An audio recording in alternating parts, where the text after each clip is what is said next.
So on this question we're given 3 points which are collinear and we're asked to find the value of y and z. So in order to do that, first of all what we need to do is we need to find the vectors a, b,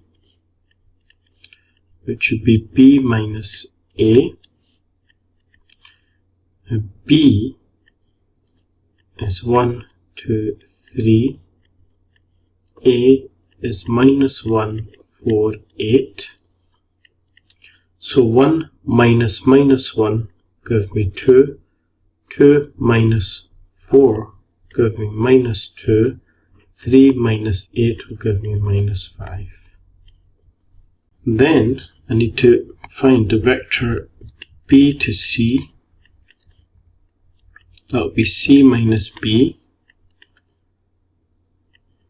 So we've got 5, y and z minus b, which is 1, 2, 3. That would be 4. That would be z minus 3.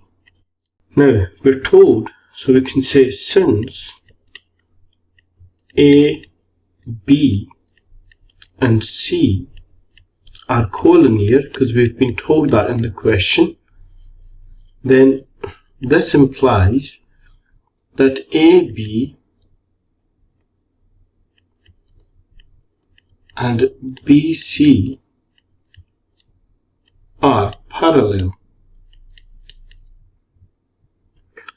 So what we can say, so if you look at this, that's 4 and that's 2.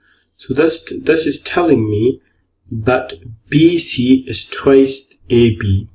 Now if we equate the coefficients here, we would get the following.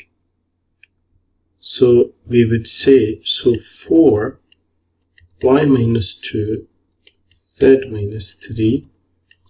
So we know that this vector is twice that.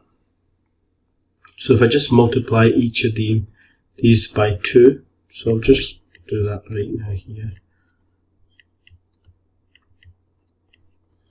So then if I equate the coefficients, I would get, so that 4 is equal to 4.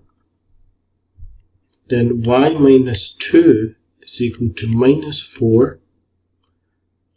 And z minus 3 would equal to minus 10. Here I can find my values. So that would be y is equal to minus 2. And here z would equal to minus 7.